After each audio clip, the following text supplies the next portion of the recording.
আসসালামু আলাইকুম। আরব মুসলিম নেতাদের সঙ্গে বৈঠকে বসছেন ট্রাম্প। বিস্তারিত জানতে সম্পূর্ণ ভিডিওটি মনোযোগ সহকারে দেখুন। তার আগে অবশ্যই আমাদের চ্যানেলটি সাবস্ক্রাইব করে পাশে থাকা বেল বাটনটি অন করে রাখবেন পরবর্তী ভিডিওর জন্য। ফিলিস্তিনের অবরুদ্ধ গাজা উপত্যকায় দখলদার ইসরায়েলের যুদ্ধ ও যুদ্ধ পরবর্তী গাজার পরিকল্পনা নিয়ে আরব ও মুসলিম দেশগুলোর নেতাদের সঙ্গে বৈঠকে বসছেন যুক্তরাষ্ট্রের প্রেসিডেন্ট ডোনাল্ড ট্রাম্প।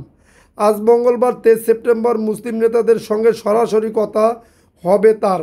মার্কিন প্রেসিডেন্টের দপ্তর হোয়াইট হাউসের প্রেস সচিব ক্যারোলিন লেভিট জানিয়েছেন, নিউ ইয়র্কে জাতিসংঘের সাধারণ পরিষদের অধিবেশনের ফাঁকে মুসলিম দেশের নেতাদের সঙ্গে ট্রাম্পের আলোচনা হবে। দেশগুলো হলো সৌদি আরব, কাতার, সংযুক্ত আরব আমিরাত, মিশর, জর্ডান, তুরস্ক, ইন্দোনেশিয়া ও পাকিস্তান।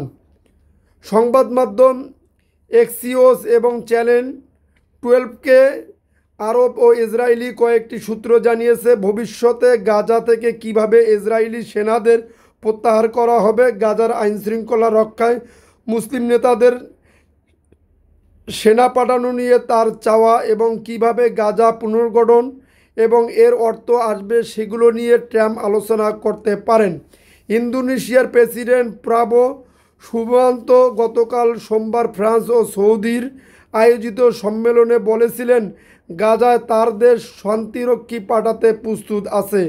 ট্রাম্প যে পরিকল্পনা নিয়ে মুসলিম নেতাদের সঙ্গে আলোচনা করবেন, এতে ফিলিস্তিন অথরিটি পিএকে কিছু দায়িত্ব দেওয়ার কথা বলা হয়েছে, কিন্তু গাজার বর্তমান শাসক হামাসকে যুদ্ধ পরবর্তী গাজায় সরকার পরিচালনার কোনো অংশেই রাখা হয়নি।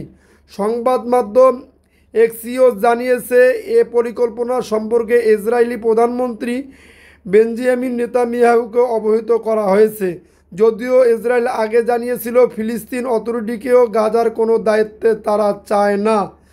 যদি আপনাদের ভিডিওটি ভালো লাগে তাহলে অবশ্যই আমাদের চ্যানেলটি সাবস্ক্রাইব করে পাশে থাকা বেল বাটনটি অন করে